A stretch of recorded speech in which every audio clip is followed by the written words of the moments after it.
Hello guys, आज हम बात करने वाले हैं मार्केट की, स्टॉक मार्केट के रिगार्डिंग के मार्केट आज क्यों क्रैश हुआ, कैसे क्रैश हुआ, मतलब क्या रीज़न था। बहुत भयानक आज है ना ब्लड बात हुआ है लास्ट में तो। ठीक है, तो हमें ना इसके देखा जाए तो चार मेन रीज़न है। फर्स्ट रीज़न ये है कि है ना यूएस ईरान का जो अभी टेंशन चल रहा है, यानी कि वॉर के रिगार्डिंग इन लोग का चल रहा है कि वॉर होने के चांसेस है ये चीज़ में। दूसरा है ना एक देखा जाए तो है ना प्रॉब्लमेटिक भी है, और दूसरा है ना रीज़न भी ये है कि ना क्रूड ऑयल का प्राइसेस हाई होने जा रहा है।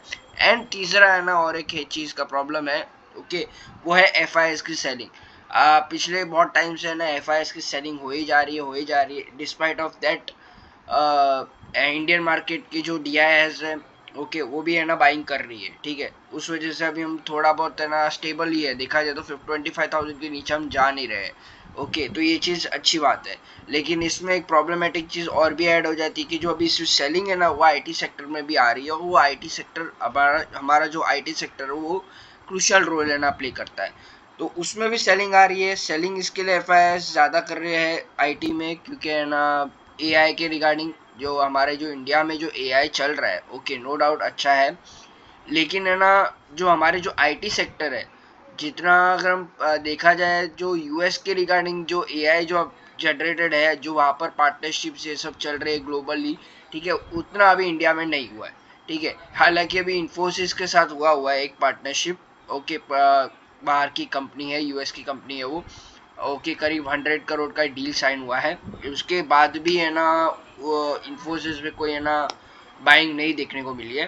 ठीक है, होनी चाहिए थी लेकिन नहीं हो पाई। ओके, एंड चौथी चीज़ ये है कि profit booking, okay, profit booking आई जा रही है, कब से आई जा रहा है।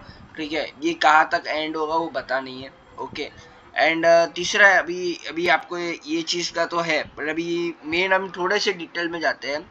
ये जो यूएस ईरान का जो ग्लोबल इशू है वो क्या है एक्चुअल में। ठीक है, रिपोर्ट के जरिए ये मालूम पड़ रहा है कि ना जो मिलिट्री यानी कि वॉर के रिगार्डिंग है ना टेंशन चल रहा है, पहला चीज़ जो आपको मैंने ऑलरेडी बोला हुआ है। ठीक है, दूसरा चीज़ risk of a supply and disruption via Hormuz, यानी कि है ना सप्लाई डिसरप्शन के रिगार्डिंग है ना ये भी एक रिस्क फैक्टर है।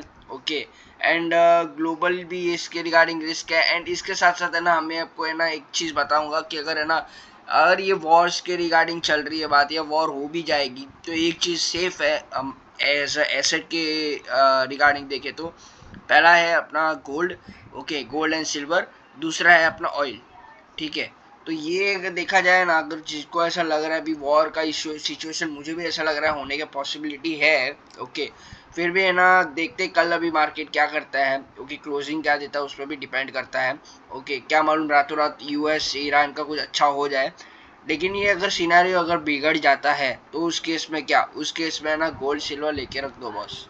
ठीक है, उससे बेटर आइडिया मुझे तो अभी लग नहीं रहा है। एंड एक बार के लिए स्टॉक मार्केट से थोड़े टाइम के लिए ब्रेक लेके है ना सिल्वर गोल्ड में चले जाओ। ओके, ये तो फिलहाल मेरा ओपिनियन है। ओके, एंड है ना इसके बाद भी अगर मैं आपको बोलूँ, ठीक है, आईटी बैंक आज तो देखा है तो खाली आईटी में है ना सेलिंग नहीं आई है, आईटी के साथ साथ बैंक्स में भी आई है, ऑटो सेक्टर्स में भी आई है। और इंट्राडे का है ना वॉलेटिलिटी बहुत ज़्यादा था आज। ओके, एंड मार्केट एक्सट्रीमली है ना नेगेटिव हो गया। पहले तो मार्केट है ना प्लस में था, ठीक है, फिर थोड़ा सा ही नेगेटिव आया था, लेकिन फिर उसके बाद है ना लास्ट में आके ब्रूटली है ना सारे सेक्टर्स की बैंड बजा दी है। ओके, एंड करीब है ना जो हमारा सेंसेक्स है, ओके, जो है ना अप्रोक्सीमेटली है ना 1200 से लेके 1400 तो पॉइंट तक है ना गिर गया था। निफ्टी भी करीब 400 पॉइंट तक गिर गई थी। एंड सारे सेक्टर्स है ना लाल में क्लोजिंग दिया है। ओके, एंड इसके साथ साथ मैं आपको और एक चीज़ के बारे में बताऊंगा। ओके, जो है निफ्टी का, ओके, क्या सपोर्ट लेवल है, क्या रेजिस्टेंस लेवल होगा, and along with the silver का। ओके, तो हम डिस्कस कर लेते हैं।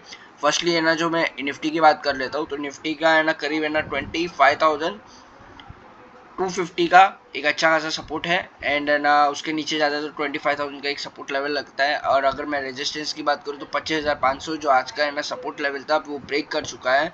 कल अगर 25,500 के ऊपर सस्टेन होता है तो रैली आ सकती है, क्योंकि 750 ना दूसरा टारगेट हो सकता है। फिर धीरे धीरे 26,000 तक भी जा सकता है। ओके, एंड सिल्वर की बात करूँ तो सिल्वर में अभी देखा जाए तो 2.5 लाख का अभी एक एज सपोर्ट लिया हुआ है। ओके, एंड ना 240 230 का भी एक अच्छा खासा सपोर्ट है। बट अगर मैं रेजिस्टेंस की बात करूँ तो 3 लाख के ऊपर का है। अगर 3 लाख के ऊपर अच्छे से सस्टेन हो गया तो यहाँ से काफ़ी तेज़ी से बाइंग आने के चांसेस है। Okay, so that's it. अगर आपको ये वीडियो अच्छा लगा हो तो प्लीज़ लाइक करना, शेयर करना, सब्सक्राइब कर लेना। Okay, talk to your financial advisor before making any decision and bye bye.